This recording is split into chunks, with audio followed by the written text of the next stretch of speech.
আল্লাহ তাআলা বলেন, ইন্নাল্লাহা আশতারা মিনাল মুমিনিনা আনফুসাহুম ওয়া আমওয়ালাহুম বিআন্না লাহুমুল জান্নাহ। মানুষে বলে মুমিন হইলে কি লাভ হইব? আরে মুমিন হইলে কি পাইব আমরা, কি লাভ হইব? আল্লাহ তাআলা কইতাছে মুমিন হইলে তোমরা কি পাইবা আর একটু বুঝো। এই কারণেই বলে মুসলমান তার জীবন ততক্ষণ পর্যন্ত সে কমপ্লিট করতে পারে না যতক্ষণ পর্যন্ত সে কোরআনের জ্ঞান অর্জন না করে। মানুষকে কোরআন দিয়াই দিনের দিকে আহ্বান করতে হইব। যে জায়গার মাধ্যমে কোরআন দিয়া মানুষকে দিনের দিকে আহ্বান করা হয় না, আল্লাহ তাআলা বলেন আমি তাকে নিজে গোমরা করে দিই। বলেন সুবহানাল্লাহ। আল্লাহ দায়িত্ব নিছে, কারণ কোরআনের বহুত বড় মর্যাদা, কোরআন বহুত বড় দামি সম্পদ, কোরআনের বহুত পাওয়ারফুল কিতাব। সহিহ মুসলিম শরীফের মাধ্যমে আল্লাহর নবী সাল্লাল্লাহু আলাইহি ওয়াসাল্লাম বলেন, মান ইত্তাবাআল হুদা বিগাইরিল কুরআন, মান ইত্তাবাআল হুদা বিগাইরিল কুরআন আদাল্লাহুল্লাহ। আল্লাহর নবী সাল্লাল্লাহু আলাইহি ওয়াসাল্লামকে আল্লাহ বলেন, হে হাবিব আপনি ঘোষণা করেন কোরআন বহুত বড় কিতাব আমি আল্লাহ তাআলা আপনাকে দিয়েছি। এই কোরআন দিয়া যখন মানুষকে দিনের দিকে আহ্বান করা হবে না, মানুষকে শুধুমাত্র কিসসা কাহিনী বইলা মানুষকে কান্দায়া শেষ করবে, মানুষকে কোরআনের জ্ঞান যখন পর্যন্ত দিবে না ততক্ষণ পর্যন্ত হেদায়েত মানুষ যদি ভাবে এই কথা, মানুষ তো ভালো কথা দিয়ে মানুষকে আহ্বান করতেছে, মানুষকে ভালো কথার দ্বারা দিনের দিদি মানুষকে আহ্বান করতেছে, আসেন ভাই মসজিদে আসেন, নামাজের মাধ্যমে আসেন, মাথার মাধ্যমে টুপি ডালাকার বড় বড় কিসসা ইতিহাস বইলা বইলা মানুষকে যখন দিনের দিকে আহ্বান করা হয়, দেখবেন আপনারা একজন মানুষ যদি 4 মাস চিল্লা লাগায়, 4 মাস চিল্লা লাগানোর পর দেখবেন কিছুদিন নামাজ পড়ে, তারপরে আবার পড়ে না। হয় না গায়রু? হয় না? মাসের মধ্যে 3 দিন জামাতের মাধ্যমে যায়, আবার আইসা নামাজগুলো ছেড়ে দেয়। মানুষে বলে 3 দিন জামাতও গেছস, এখন নামাজ পড়স না। ভাইরে আমার, 4 মাস লাগাইছো, কি হয়েছে এখন তো নামাজ পড়ো না? এত সুন্দর দাড়িগুলা ছিল, মিস্ত্রি দিয়া দাড়িগুলা কাইটা সর্বনাশ কইরা চেংরা একটা যুবকের মতন হয়ে ঘুরতাছ, নামাজ কেন ছাইরা দিলা? আমরা তো বুঝি না। তার কারণ হলো আল্লাহ তাআলা কি বলেছেন, নবীকে দিয়া কি বলাইছেন। আল্লাহর নবী বলেন, মানিত্তাবাল হুদা বিগাইরিল কুরআন।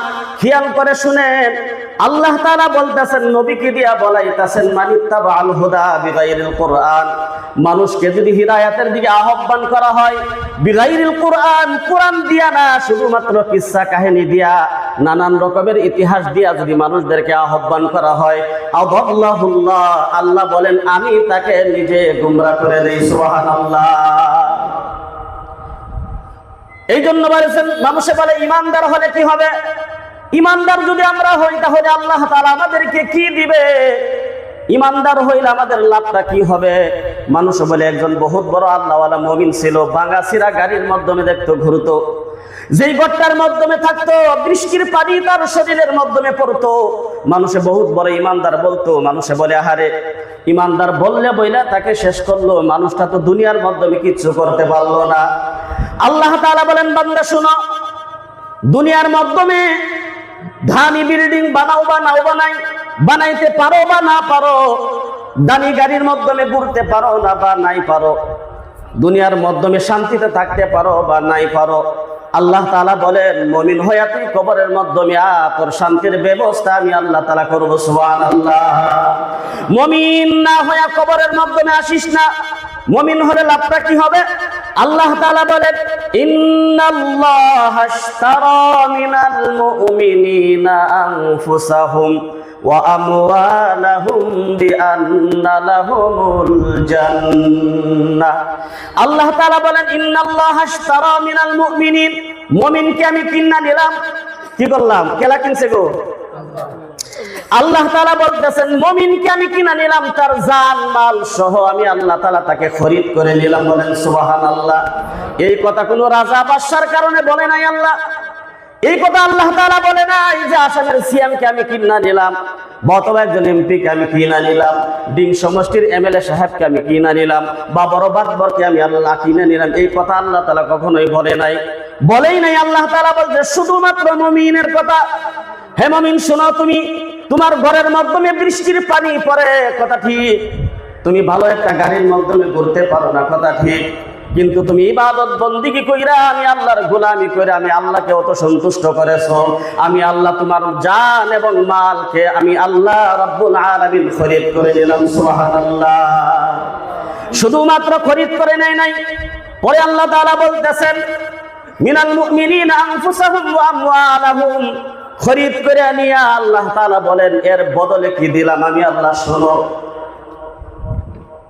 একজনের যদি জমিনটা, দুই ভাইয়ের একত্রিত জমিন, রাস্তার কাছে এক ভাইয়ের জমিন, আবার রাস্তার পাশে অন্য পাশে এক ভাইয়ের জমিন, এক ভাইয়া যদি বলে ভাই তোর জমিনটা আমাকে দিয়ে দে, এমনি না, তোর জমিনের বদৌলত তুমি এক কাঠা মাটির জমিন দিলা, আমি তোমাকে অন্য দিক দিয়ে 1 বিঘা দিয়া দিলাম। আল্লাহ তাআলা বলেন মুমিনের জান মাল কিনা আমি নিলাম, কিন্তু এইভাবেই আমি নেই নাই, শেষ করে দেই নাই। আমি আল্লাহ তাআলা বললাম, আমি আল্লাহ তাআলা মুমিনের জান মালকে খরিদ করে নিয়ে আমি আল্লাহ তাআলা মুমিনকে জান্নাত দিয়া দিলাম। সুবহানাল্লাহ। দুনিয়ার মধ্যে আরাম থাক বা নাই থাক, দুনিয়া তো আরামের জায়গাও না। দুনিয়া মুমিনের আরামের জায়গা কি আল্লাহ রাখছে? قال النبي صلى الله عليه وسلم الدنيا سجن المؤمن وجنة الكافر। আল্লাহ তাআলা বলেন মুমিনের জন্য দুনিয়াটা হলো জেলখানা। রাসূল সাল্লাল্লাহু আলাইহি ওয়াসাল্লাম কে দিয়া সব কিছু আল্লাহ তাআলা দুনিয়ার মাধ্যমে প্রকাশ্য করে গেছে, একদম খোলা খোলা বলায় দিছে। আল্লাহর নবী বলেন আদ-দুনিয়া সিজনুল মুমিন, মুমিনের জন্য দুনিয়ার মাধ্যমে জেলখানা, আর জেলখানার মাধ্যমে আরাম তলাশ করলে পাওয়া যাবে না। যাই হোক, জেলখানার মাধ্যমে আরাম নাই। এই যে মানুষে বলে এত নামাজ পড়ি তারপরেও কেন শান্তি নাই, মুসলমানের উপরে কেন অত্যাচার চলতেছে। বন্ধুগণ, এই কথা মানুষে বলে, বলে না গো। আল্লাহকে এত ডাকি, এরপরেও কি আল্লাহ শুনে না? কেন শান্তি আসে না? আল্লাহর নবী বলেন শান্তি আসবে না, আসবে না, কিয়ামত পর্যন্ত আসবে না।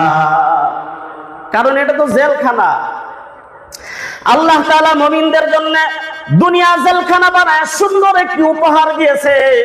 আল্লাহ তাআলা বলেন মুমিন দুনিয়ার মাধ্যমে জেলখানার মাধ্যমে কষ্ট করে, আমি আল্লাহর গোলামি করে, ঠান্ডার বেলায় নামাজ আদায় করে, তাহাজ্জুদের মাধ্যমে আমি আল্লাহর সাথে প্রেম ভালোবাসার বেদনা লাগায়া মুমিন যখন দুনিয়া থেকে বিদায় হয়ে আসে, মুমিন কষ্ট করেছে, কষ্ট করার পর আখিরাতের মাধ্যমে আল্লাহ তাআলা তাকে এমন শান্তি দিবেন, এমন শান্তি দিবেন যে শান্তি আর কোনোদিন মুমিনের জন্য শেষ হবে না। সুবহানাল্লাহ।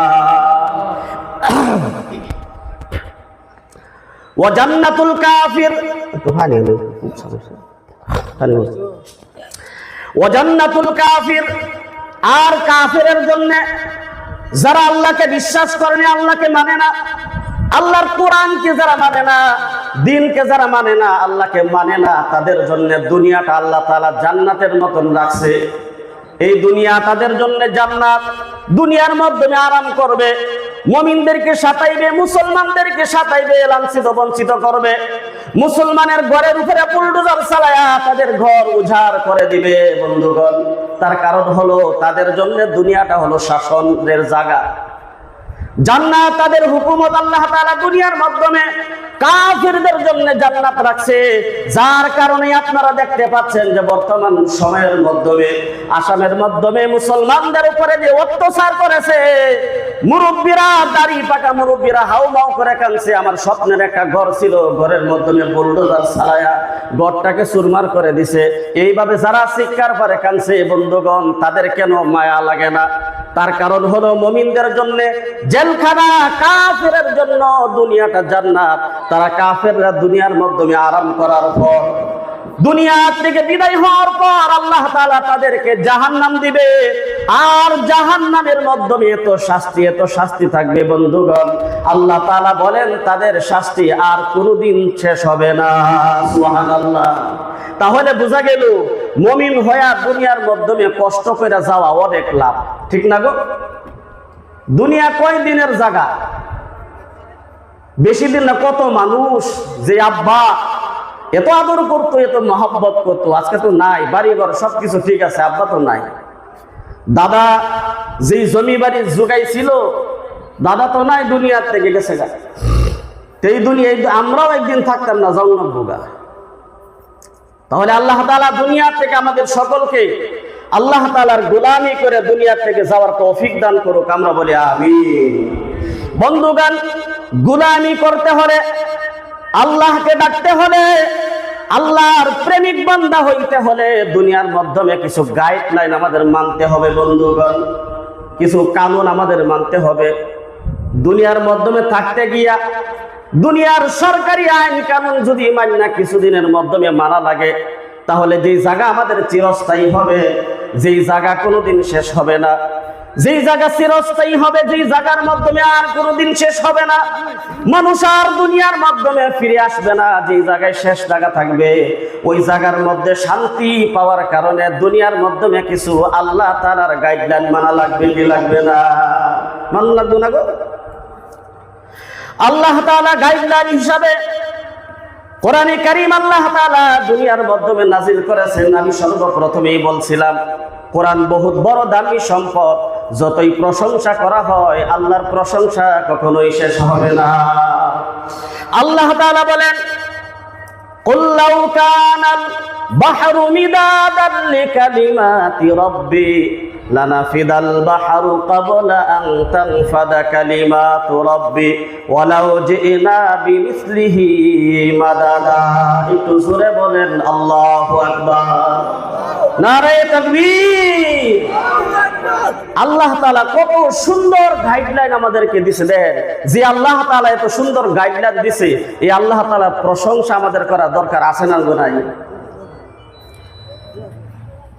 কোন একজন কবি বলেছিলেন, সাগরের জলকে কালি করে, গাছের পাতাকে খাতা করে। সাগরের জলকে কালি করে, গাছের পাতাকে খাতা করে। যদিও প্রশংসা লেখি প্রভু তোমারই নাম, তবেও তোমার নাম শেষ হবে না। সুবহানাল্লাহ। আল্লাহ তাআলা বলেন, কত বড় প্রশংসা আল্লাহ তাআলার। দেখেন, কুল লাউ কানাল বাহরু, একটু ব্যাখ্যার দিকে আসেন।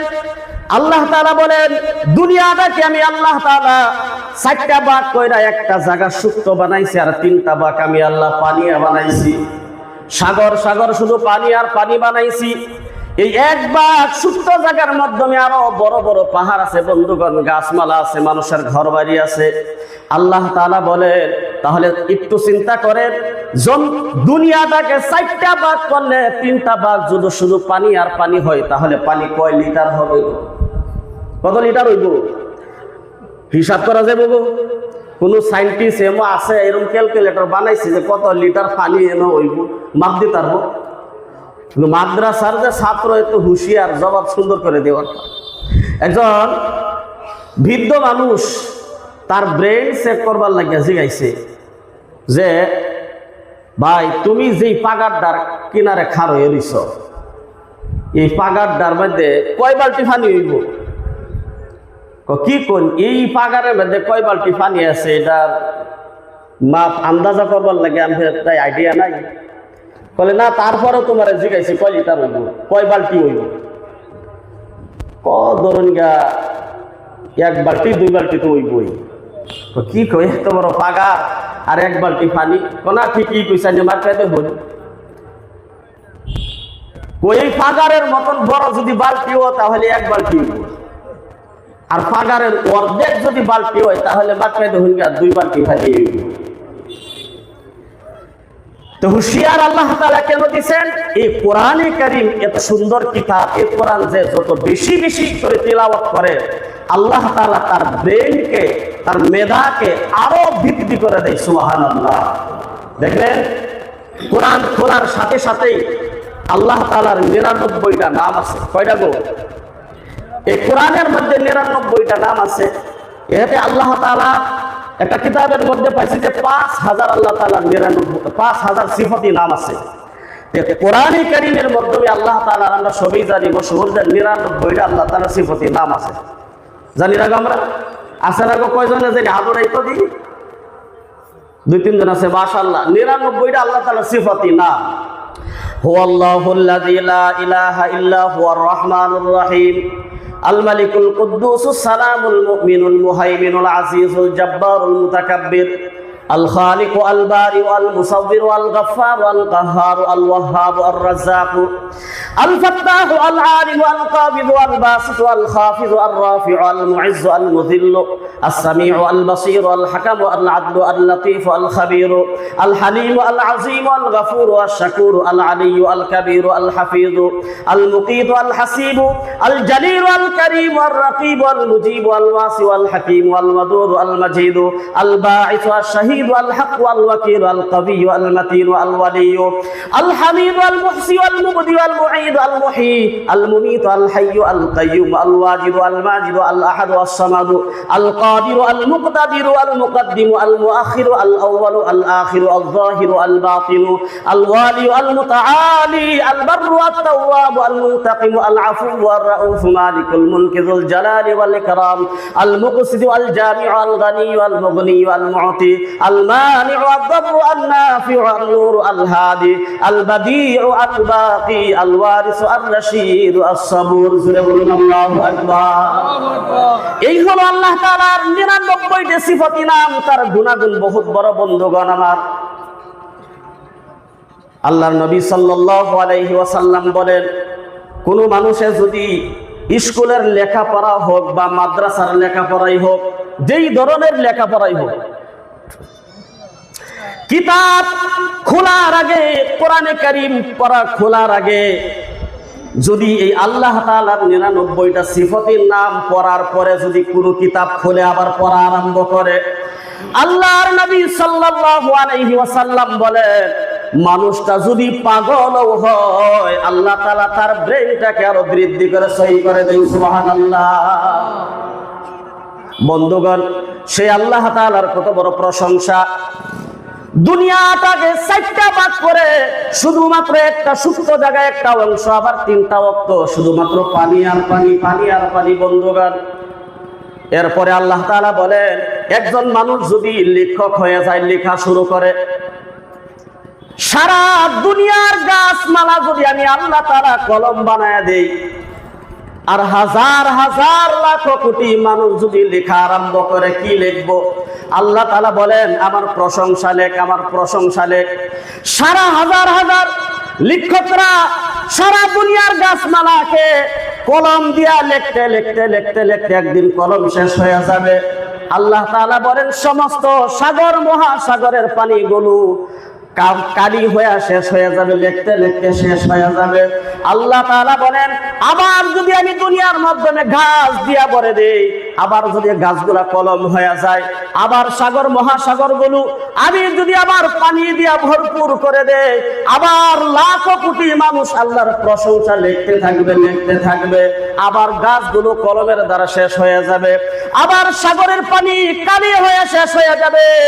আবার যদি আমি আল্লাহ তাআলা সাগরকে পানি দিয়ে ভরে দেই, আবার যদি দুনিয়াটাকে আমি আল্লাহ তাআলা গাছ দিয়ে ভরে দেই, কলম যাতে পরিণত হয়ে যায়, আবার মানুষে আমি আল্লাহ তাআলার প্রশংসা লিখতে থাকবে, লিখতে থাকবে।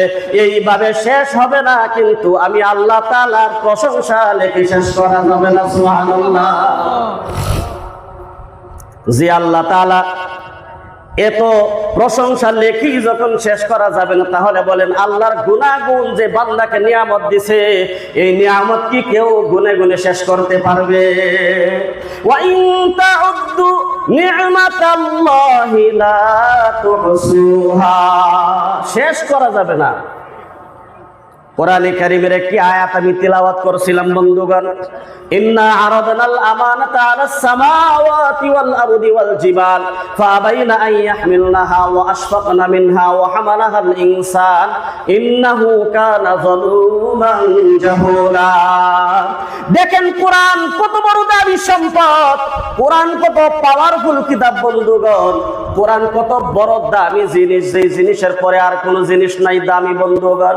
আল্লাহ তাআলা বলেন, আমি আল্লাহ তাআলা আমানত দিয়েছিলাম, অর্থাৎ আমি আল্লাহ তাআলা দুনিয়ার মাধ্যমে দায়িত্ব দিয়েছিলাম। ইন্না আরাদনাল আমানা, আমি আল্লাহ দায়িত্ব দিয়েছিলাম।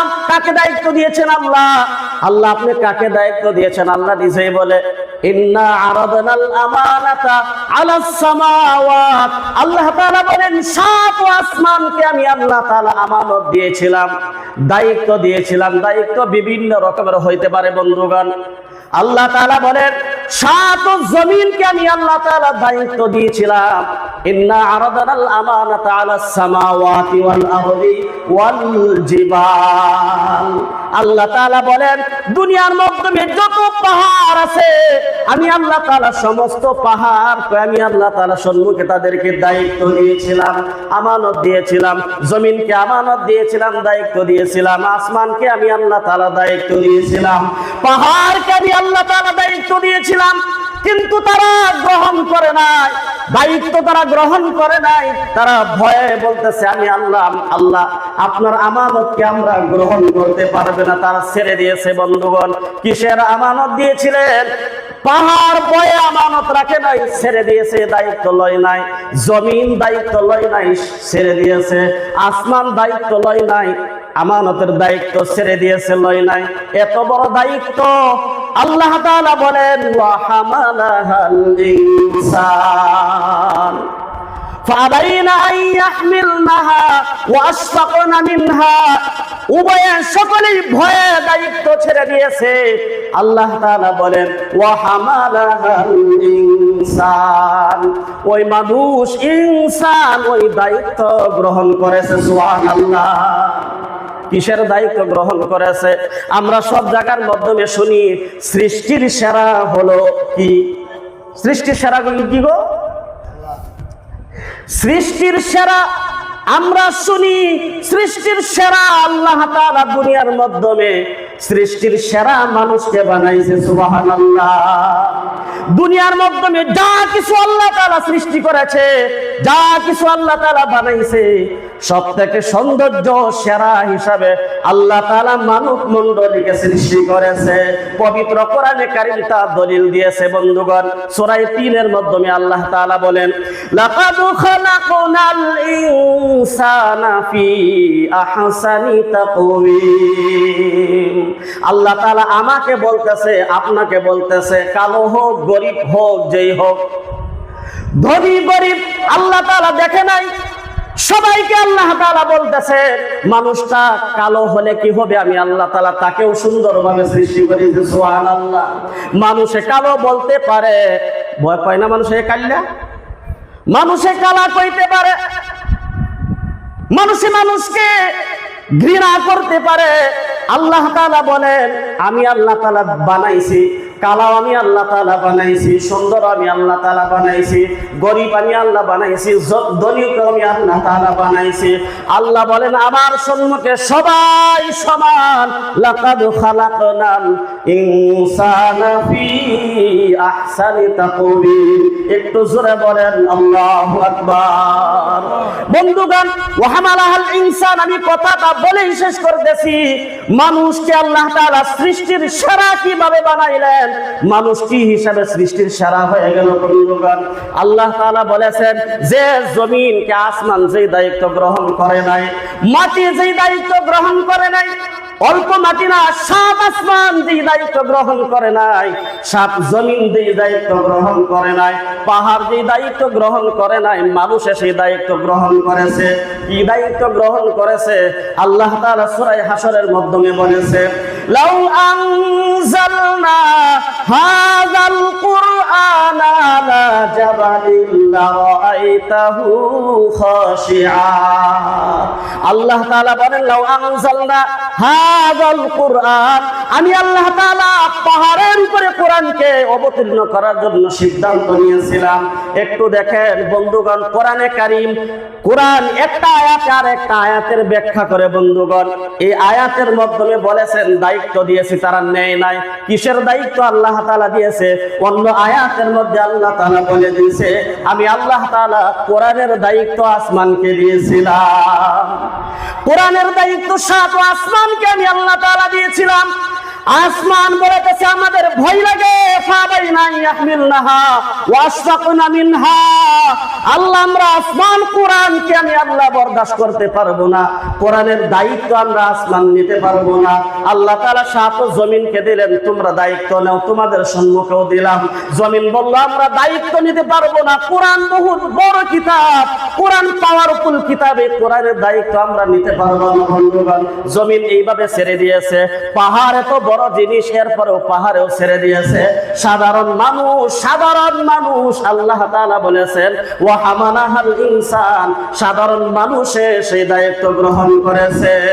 আল্লাহ তাআলা বলেন সাধারণ মানুষে দায়িত্ব গ্রহণ করার কারণে আমি আল্লাহ তাআলা মানুষকে সৃষ্টির সেরা মানুষ বানিয়ে দিয়েছি। সুবহানাল্লাহ।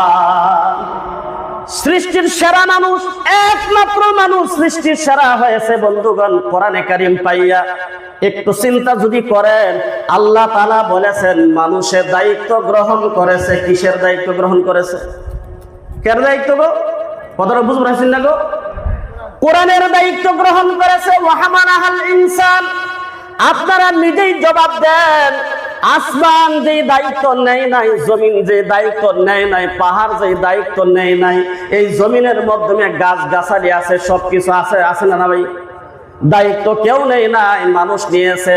তাহলে বোঝা গেল কিয়ামত পর্যন্ত এই জমিনের মাধ্যমে যারা কোরআনের দায়িত্ব নিবে তারা হবে মানুষ, ইনসান।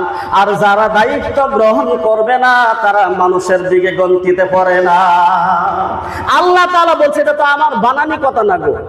আল্লাহ তাআলা বলেছে যারা দায়িত্ব গ্রহণ করে সে হলো মানুষ, সেরা মানুষ। আর যারা দায়িত্ব নেয় নাই, আপনি নিজে নিজে চিন্তা করে মনে করেন আপনি কি? যারা কোরআনের দায়িত্ব নিছে আল্লাহ তাআলা তাদেরকে সেরা মানুষ বলেছে। বন্ধুগণ, সেরা মানুষ হইয়া দুনিয়া থেকে যাইতে পারলে কি লাভ হবে?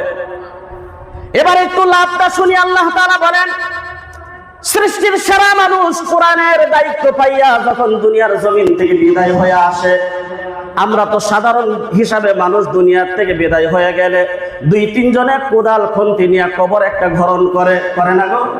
কবর মাটির ঘর বানায়, যেই ঘরটা শেষ ঠিকানা, আপনি যেই জায়গার মাধ্যমেই থাকেন না কেন, 5 তলায় থাকেন আর গাছতলায় থাকেন, কিন্তু একদিন হইলেও এই জায়গার মধ্যে যাইতে হবে। 5 তলায় থাকুন বা গাছতলায় থাকুন, কিন্তু যাওয়ার জায়গা সবের একটা। কাপড়ের ডিজাইন, কাটিং, সবকিছু সবেরই একটা। রাজা হোক, বাদশা হোক, ধনী হোক, গরিব হোক, যেই হোক, সবেরই একটা ঠিকানা না গো? এই যে একটা জায়গার মাধ্যমে সাদা কাফন পরায় যখন মানুষ তাদেরকে 4 জনে কাঁধে নিয়া জানাজার নামাজ কমপ্লিট করে যখন কবরের মাধ্যমে রাইখা আসে, বন্ধুগণ, একজন মানুষ যদি দুনিয়ার মাধ্যমে কোরআনের দায়িত্বশীল ব্যক্তি হয়ে যায়, দায়িত্ব বিভিন্ন রকমের হইতে পারে। একজন মানুষ যদি তার সন্তানকে বাবা হইয়া, পিতা হইয়া সন্তানের দায়িত্ব নেই যে আমি একজন সন্তানকে কোরআনের হাফিজ বানায়া ফেলবো, আমি বাবা হইয়া আমার একজন সন্তান বিজ্ঞ আলিম হবে, ইলমের জ্ঞান হাসিল করবে, কোরআনের জ্ঞান হাসিল করবে, এই যে একটা দায়িত্ব বাবা নিয়েছেন। সন্তান যখন হাফিজ হয় তাকে ডাক দিবে হাফিজ সাহেবের পিতা। জোরে কোন কথা ঠিক কিনা? মৌলানা সাহেব যদি হয়, সভাপতি মৌলানা সাহেব, এই মৌলানা সাহেবের পিতাকে যদি কেউ বলে যে অমুক জায়গার অমুক মানুষটার নাম কি বলে, চিনো না? এই যে মার্কাজ মসজিদের মাধ্যমে ইমামতি করে মৌলানা সাহেবের পিতা, হাফিজ সাহেবের পিতা। তাহলে পিতা একজন দায়িত্বশীল হলেন। আল্লাহর নবী সাল্লাল্লাহু আলাইহি ওয়াসাল্লাম বলেন এইভাবে যারা কোরআনের দায়িত্ব নিয়ে, 1 নম্বর দায়িত্ব, বিভিন্ন আরো দায়িত্ব আছে বন্ধুগণ।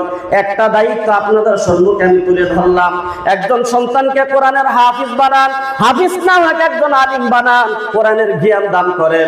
না হয় যদি আগে পড়াইবার যদি নিয়ত না থাকে, সুবাহি বক্তব্যের মাধ্যমে বিশুদ্ধ তিলাওয়াত করনেওয়ালা একজন কোরআন পড়নেওয়ালা ব্যক্তি আপনি বানান। লাভটা কি হবে বন্ধুগণ?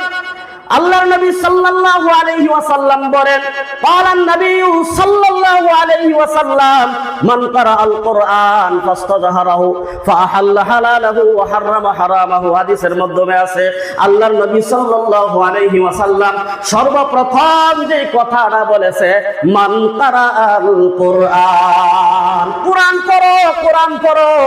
এখানে আপনি হাফিজ হওয়ার কথা আল্লাহর নবী বলে নাই, আলিম হওয়ার কথাও বলে নাই, কিন্তু বলেছেন কোরআন বিশুদ্ধ তিলাওয়াত শিখো। তার কারণ হলো যেইভাবে কোরআন আল্লাহ তাআলা নাজিল করেছেন, ইন্নাল্লাহা ইউহিব্বু আন ইউকরাআল কুরআনু কামা উনজিলা, আল্লাহ তাআলা কোরআনকে তিলাওয়াত করা এইভাবেই পছন্দ করে যেইভাবে আল্লাহ তাআলা দুনিয়ার জমিনের মাধ্যমে কোরআন নাজিল করেছেন। সুবহানাল্লাহ। আল্লাহর নবী বলেন, বিশুদ্ধ কোরআন তিলাওয়াত করেনওয়ালা একজন মানুষ তুমি তোমার সন্তানকে বানায়া থয়া যাও, কোরআনের দায়িত্ব নিয়ে কবরে আসো। মানুষের চারজনে কাঁধে লইয়া সাদা কাফন পরায়া কবরের মাধ্যমে একা একা অন্ধকার, যেই অন্ধকার আর কোনোদিন শেষ হবে না বন্ধুগণ। এমন একটা অন্ধকারের মাধ্যমে যখন রাইকা আসবে, আল্লাহর নবী বলেন কবরে রাখার সাথে সাথে কোরআনের দায়িত্ব পালন করার কারণে আল্লাহ তাআলা তার কবরটা জান্নাতের লগে কানেকশন করে দেয়। সুবহানাল্লাহ, নারে তাকবীর। তাহলে একজন হাবিব সাহেবের কোরআন পড়নেওয়ালার আব্বা ওর লাভ আছে না নাই? শুধু বন্ধুগণ তাই নয়, আপনার সন্তান যদি কোরআন তিলাওয়াত করতে জানে, ভালো কোরআন তিলাওয়াত কোরআন পড়তে জানে, মাথার মাধ্যমে টুপি থাকবে, দাড়ি থাকবে, বন্ধুগণ দুনিয়ার মাধ্যমে লাভবান হবে। যে মানুষটা কোরআন পড়তে পারে, যে মানুষটা নামাজ পড়ে, ওই মানুষটার হাতের মাধ্যমে মদের বোতল কোনোদিন উঠবে না। উঠবে তো? ডাক্স কোনোদিন তার হাতের মাধ্যমে উঠবে না। সমাজের মাধ্যমে লাঞ্ছিত, বঞ্চিত, অপমানিত সন্তান হিসাবে সে গৃহীত হবে না। বন্ধুগণ কোরআন এই দায়িত্ব নিয়েছে, ইন্না নাহনু নাযালনাল কুরআনা ওয়া ইন্না লাহু লাহাফিজুন, ইন্না নাহনু নাযালনায যিকরা ওয়া ইন্না লাহু লাহাফিজুন। বন্ধুগণ আল্লাহ তাআলা বলেছেন কোরআন আমি আল্লাহ তাআলা নাজিল করেছি, কোরআনের হিফাজত আমি আল্লাহ তাআলা করব। আল্লাহ বলেন যেই মানুষটা কোরআনের সাথে লাগিয়া থাকবে, মান কারা আল কোরআন, যে ব্যক্তি কোরআনের সাথে লাগিয়া থাকবে, শিখবে, পড়বে, পড়াবে, ওই মানুষটাকেও আমি আল্লাহ তাআলা দুনিয়ার মাধ্যমে হিফাজত রাখবো। সুবহানাল্লাহ। তার কোনো সমস্যাই হবে না। আমি আল্লাহ তাআলা যতদিন দুনিয়ার মাধ্যমে থাকবে তার দায়িত্ব আমি আল্লাহ তাআলা নিলাম। এই গ্যারান্টি বিশ্বনবী মুহাম্মদুর রাসূলুল্লাহ সাল্লাল্লাহু আলাইহি ওয়াসাল্লাম বলেছেন, যেই মানুষটা আমার উম্মত দুনিয়ার মাধ্যমে যারা কোরআনের দায়িত্ব নিয়ে দুনিয়ার মাধ্যমে চলবে, কোরআন পড়বে বা পড়াবে, শিখবে বা শিক্ষা দিবে, উভয় পক্ষে সবাই, অর্থাৎ কোরআনের খেদমতের মাধ্যমে যারা থাকবে, আমি আল্লাহর নবী গ্যারান্টি দিলাম তার জীবনের মাধ্যমে কোনোদিন লাঞ্ছিত, বঞ্চিত, অপমানিত আসবে না। এখন বলতে পারেন হুজুর গো, অনেক মোবাইলের মাধ্যমে, ভিডিওর মাধ্যমে দেখছি অনেক হুজুরের মাথার মাধ্যমে টুপি আছে, দাড়ি, আবার মুখের মাধ্যমে দাড়ি আছে। হুজুর হয়েও অপরাধ করেছে, আছে না? হুজুর হওয়ার পরে অপরাধ করতে আমরা দেখছি। বন্ধুগণ আল্লাহর নবী সাল্লাল্লাহু আলাইহি ওয়াসাল্লামের কথা মিথ্যা না, তার মুখের মাধ্যমে দাড়ি আছে, কথা ঠিক, মুখ আবার মাথার মাধ্যমে টুপি আছে, কথা ঠিক। বন্ধুগণ সে কোনদিন আল্লাহর নবীর কথা অনুযায়ী কোরআনের দায়িত্বশীল ব্যক্তি হইতে পারে না। 2002 সালে, কয় সালে গো? 2002 সালে গুজরাট মারামারি হয়েছিল, কাটাকাটি হয়েছিল, শুনছিলেন তো? মনে আছে গো? 2002 সালে গুজরাট যখন নরেন্দ্র মোদী, দামোদর নরেন্দ্র মোদী সাহেব, তিনি ওই জায়গার সিএম আছেন, ওই সময় গুজরাট এমন অবস্থা করছে, ছোট ছোট সন্তান, মুসলমান ছোট ছোট মার কোলের থেকে সন্তানগুলো ধরে ধরে নিয়া মা বাবার সামনে জব করে ফেলছে। এরকম একটা অবস্থা 2002 সাল। আমি মহারাষ্ট্র প্রায় 14 বছর ওই জায়গার মাধ্যমে আমি পড়াশোনা করছি। ওই সময় হাজার হাজার হাজার মানুষ গুজরাট মারছে। গোলাম মোহাম্মদ আল ওয়াস্তানবী রাহিমাহুল্লাহ নাওয়ারাল্লাহু মারকাদাহু মানুষ দুনিয়া থেকে বিদায় হয়ে গেছে। সারা বিশ্বের কোনায় কোনায় উনি কোরআনের আওয়াজ পৌঁছায়া গেছেন। সুবহানাল্লাহ। তার পাঞ্জাবির কোন জেব ছিল না, জেবের মধ্যে কোনোদিন 5 টাকাও বিরসায়া পাওয়া যাইত না। ওনার ফরজন্দে আঞ্জুমান হযরত মাওলানা হুযায়ফা ওয়াস্তানবী দামাত বারাকাতুহু উনি বলেছেন, আমার আব্বা দুনিয়া থেকে বিদায় হয়ে গেছে। আমার আব্বাকে আমি জিজ্ঞাসা করছিলাম, আব্বা আমরা তো 3 ভাই, একজন মারা গেছে, 2 ভাই জীবিত আছি। এক ভাই দুনিয়া থেকে বিদায় হয়ে গেছে, আমরা দুই ভাই দুনিয়ার মাধ্যমে আছি, আব্বা আপনি যদি দুনিয়ার থেকে বিদায় হয়ে যায় তাহলে আমরা ওয়ারিস হিসাবে কত টাকা করে ভাগে পাইব? চিন্তা করছেন? ওয়ারিস হিসাবে কত টাকা করে ভাগে পাইব? হযরতুল আল্লাম গোলাম মোহাম্মদ আল বস্তানবী রাহমাতুল্লাহি আলাইহি জবাব দিয়েছেন, হে আমার সন্তান, আমি দুনিয়া থেকে বিদায় হওয়ার পর তোমরা ওয়ারিস হিসাবে আমার পকেটের মাধ্যমে একটি টাকাও তোমরা পাবে না। 1 টাকা তোমরা ভাগ করে দুই ভাইয়ে 50 পয়সা 50 পয়সা নিবা, এই সম্পদটা কিন্তু আমার কাছে নাই।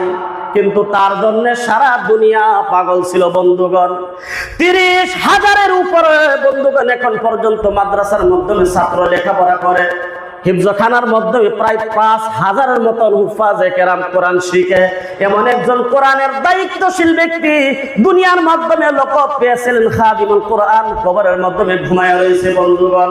ওই সময় গুজরাট, যেই সময় নাকি ভারতের প্রধানমন্ত্রী হিসাবে নরেন্দ্র মোদী সর্বপ্রথম যখন ঘোষণা হয়েছিল, প্রধানমন্ত্রী হওয়ার আগে দিল্লি এয়ারপোর্টের মাধ্যমে সাংবাদিকে জিজ্ঞাসা করেছিল, আপনার গুজরাটের তো বাসিন্দা নরেন্দ্র মোদী, বলেন তো দেখি ভারতের প্রধানমন্ত্রী হওয়ার যোগ্যতা আছে কিনা নাই। এখন ওই ভিডিওটা ইউটিউবের মাধ্যমে আছে। উনি জবাব দিয়েছিলেন, আমি তো তাকে না বলি সে কোনোদিন প্রধানমন্ত্রী হইতে পারবে না, তার কারণ হলো তার হাতগুলা রক্তে রঙিন করা আছে। একজন খুনি মানুষ, একজন মারারি মানুষ কোনোদিন ভারতের প্রধানমন্ত্রী দায়িত্বশীল হইতে পারে না। ওই সময় গুজরাট 2002 সালে যে সন্তানগুলো মারছে, আমাদের উস্তাদ জবাব দিয়েছে, ওই সময় একজন মুসলমানকে ক্ষতি করতে পারে না। মারছে সব মুসলমান, এরপরে মুসলমানরা ক্ষতি করতে পারছে না, কারণ ওরা মুসলমানের লাইনেই ছিল না। একজন হুজুরের ক্ষতি হয় নাই, একজন কোরআন শিখনেওয়ালার ক্ষতি হয় নাই, একজন 5 ওয়াক্ত নামাজি মুসল্লির ক্ষতি হয় নাই। যাদের ক্ষতি হয়ে গেছে, ক্ষতি হয়েছে তারা নামাজের কোনোদিন ধারদার ছিল না, তারার মাথার মাধ্যমে টুপি ছিল না, মুখের মাধ্যমে দাড়ি ছিল না, শুধু নামে মুসলমান ছিল। আর নামে মুসলমান, আল্লাহর নবী সাল্লাল্লাহু আলাইহি ওয়াসাল্লামের কথা অনুযায়ী তারা মুসলমানই হইতেই পারে না। কি হিসাবে হইতে পারে না বন্ধুগণ? দারুল উলুম দেওবন্দ মাদ্রাসা থেকে আমি সংক্ষেপে বলি, হুজুর আছে দারুল উলুম দেওবন্দ মাদ্রাসা থেকে কয়েকজন হুজুর গুয়াহাটির মাধ্যমে তাবলীগের কাজ করার জন্য পাঠাইছিলেন। কোম্পানির মাধ্যমে যারা কর্মরত থাকে তাদেরকে দাওয়াত দিবে। বন্ধুগণ, ওই সময় কোম্পানির মাধ্যমে আমরা তো দেখি কোম্পানির মাধ্যমে সাধারণ হিসাবে মানুষে হাফ প্যান্ট পিন্ধা কাম করে না গো, হাফ প্যান্ট পিন্ধা কাম করে। মুসলমান মহিলা চিনাও যায় নাই বন্ধুগণ। কোম্পানির মাধ্যমে গিয়া ডাকতেছে, ভাই 2 জন মানুষকে ডাক দিছে, চেংরা মানুষ, এদিকে আসো। আসার পরে বুঝাইছে, তোমরা কি মুসলমান? বলে হ্যাঁ আমরা মুসলমান। বলে কলিমাটা কও। বলে আমরা কলিমা জানি না। নাউজুবিল্লাহ বলবেন না। মুসলমানের সন্তান হয়েও বলছে আমরা কলিমা জানি না। সাথে সাথে দারুল উলুম দেওবন্দের মাধ্যমে ফোন লাগায়া বলতেছেন, দারুল ইফতার মাধ্যমে, হেডকোয়ার্টারের মাধ্যমে ফোন লাগায়া বলতেছে, মুফতি সাহেব আমরা এমন 2 জন সন্তান মুসলমান নাম পেয়েছি, কিন্তু তারা কলিমা পড়তে জানে না, একটু বলেন তাদেরকে সর্বপ্রথম আমরা কি শিক্ষা দিব? দারুল উলুম দেওবন্দ মাদ্রাসার ফতোয়া দিয়েছে, যারা কলিমা মুখের দ্বারা বলতে পারে না তারা কোনোদিন মুসলমান হইতে পারে না। তাদেরকে আগে কলিমা শিখাও। এই যে মুসবাহি মক্তব, যে কিরম দামি জিনিস, ছোটবেলা যদি শিখতো তাহলে তো হাফ প্যান্ট পিনলেও তো কলিমাটা কম সরকম কইবার হয়তো। আল্লাহ নবী সাল্লাল্লাহু আলাইহি ওয়াসাল্লাম বলেন, সাকরাতের সময় যেই মানুষটা দুনিয়া থেকে বিদায় হওয়ার সময় হয়ে গেছে, আজরাইল গলার মাধ্যমে টিপ দেওয়ার সাথে সাথে যদি একবার বলতে পারে, মান ক্বালা লা ইলাহা ইল্লাল্লাহ মুহাম্মাদুর রাসূলুল্লাহ, আল্লাহর নবী বলেন মৃত্যুর সময় যদি কলিমাটা পয়রা যাইতে পারে, আল্লাহ তাআলা তাকে কোনো কথা জিগাবে না, হাসরের ময়দানে বিনা হিসাবে তাকে জান্নাতে দিয়ে দিবেন। সুবহানাল্লাহ। আল্লাহ তাআলা আমাদের সকলকে বেশি বেশি করে আমল করার তৌফিক দান করুন। মাশাআল্লাহ, খুব ভালো লাগছে। এখানে একটা মসজিদ আছে, সুবাহি মক্তব আছে, নিজের সন্তানকে কোরআনওয়ালা বানায়, ভালো লাগবে বন্ধুগণ। কবরের পাশ দিয়া যখন আটটা যাইবো, খারাই করবো, এখানে তো আমার আব্বা ঘুমাইয়া দিছে।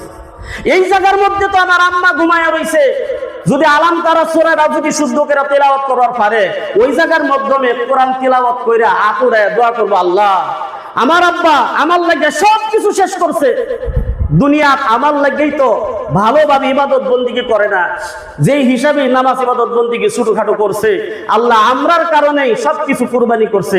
আল্লাহ আমরা জিন্দা আছি, আমি সন্তান হয়ে আল্লাহ হাত বাড়াইছি, যতক্ষণ পর্যন্ত আমার আব্বার মাগফিরাত না হবে আমি আল্লাহ হাত নামাইতাম না।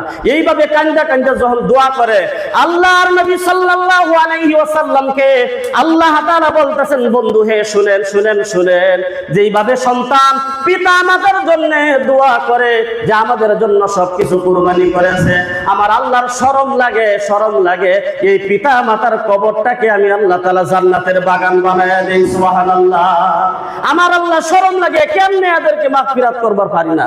যাই হোক, আল্লাহ তাআলা আমাদের সকলকে বেশি বেশি করে আমল করার, আমাকে সবাইকে তৌফিক দান করুন। ওমা তৌফিকি ইল্লা বিল্লাহ ওয়া আখিরু দাওয়ানা আলহামদুলিল্লাহি রাব্বিল আলামিন।